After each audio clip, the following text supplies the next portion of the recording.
So the first kind of topic that we need to look at, which is stated in the specification clearly, is the factors when deciding to have a baby, and how important it is, why it's so important to consider factors, because people's lives change drastically when they have a baby.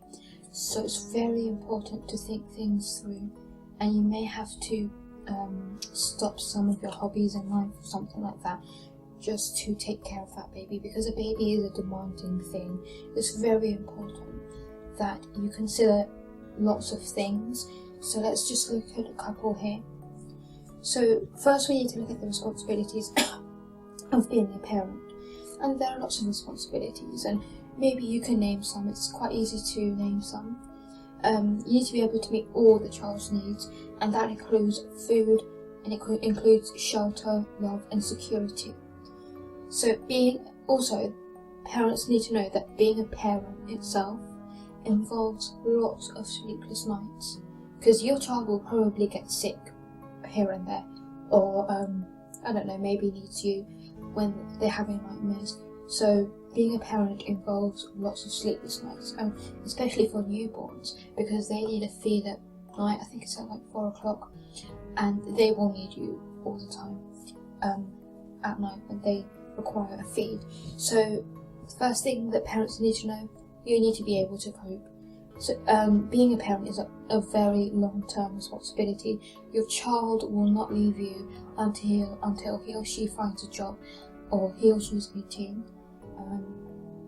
So yeah, there's no days off basically, and you've got to know that you'd be mature enough to deal with it. Some people argue about like abortion and stuff.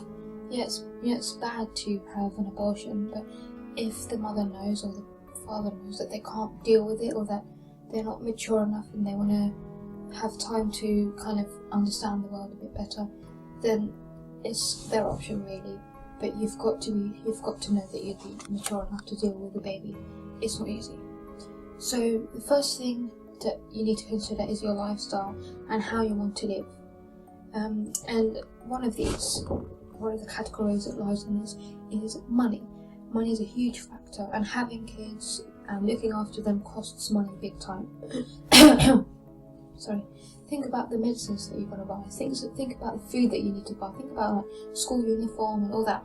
You will need lots of money for that. And here's a question that parents need to know. Would you like to stay at home to look after the kid, or would you rather go to work and get childcare, which is very expensive? Many people wouldn't care about how expensive childcare is. They just want the best for their child.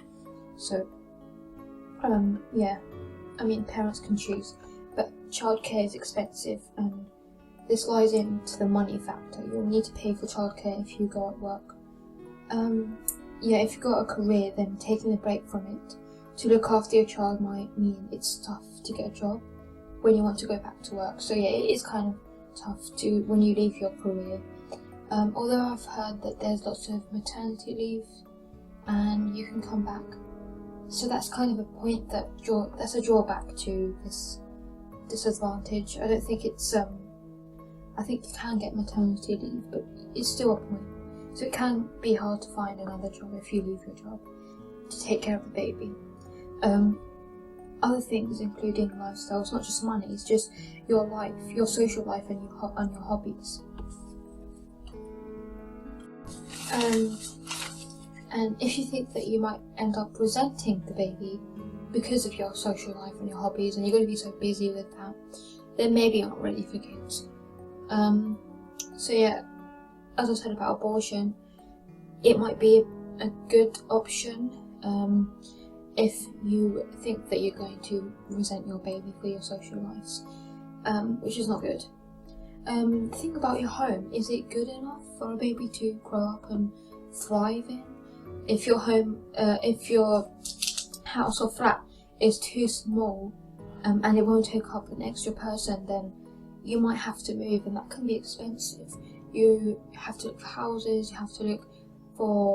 houses are very expensive. Even if you find the cheapest one, you may not have enough money to look for a house and at the same time take care of that baby.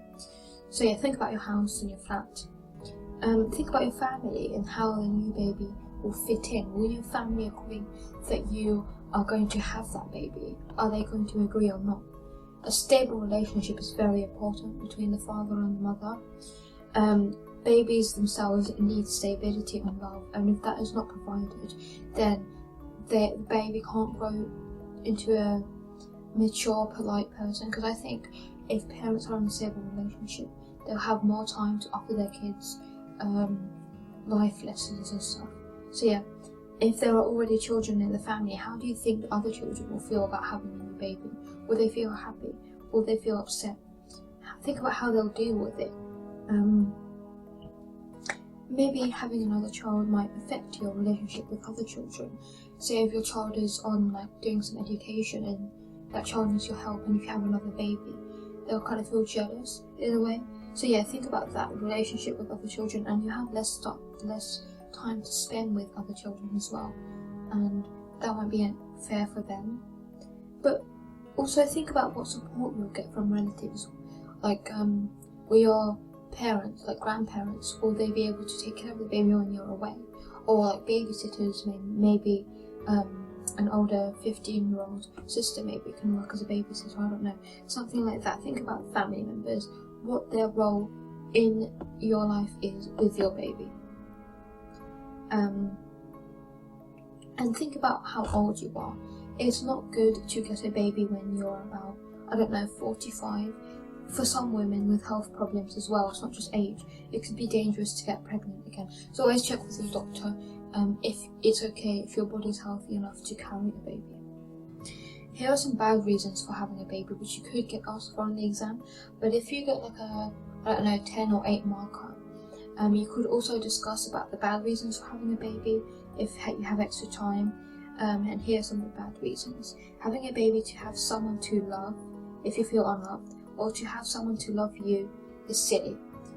Babies are incredibly demanding, and your needs for love pale into insignificance compared to all their needs. You may feel pressure from families or friends, because if they've had babies, or if your friends have babies, then why don't you have one? And that is not someone else's decision. It's your decision whether or not you want to have that baby. Relatives might just drop endless hints, like, when am I going to be grandma? Or when are you going to be a mother? Or something like that. But at the end of the day, it's not their decision to make, it's your decision. Not even the father's decision. I think it's the mother's decision as well. Peer pressure from friends, as I said before. Even if your friends are having babies, it doesn't automatically mean that you should have a baby too. So that it just doesn't work like that. If you're on benefits, and if you know that if you have an extra baby, that the benefits will give you money, the benefit from the government will give you money, then that's a bad idea. Bringing up a baby on benefits is really hard, and the money that you get from benefits itself won't be enough to provide all the needs for your baby. Some women start to feel their biological clock ticking in their 30s, and think if they don't have a kid now, it'll be too late. But that does not make the decision. That does not make now the right time. And if you want to have a baby to bring your boyfriend, say, or bring a couple together, closer together, that won't work.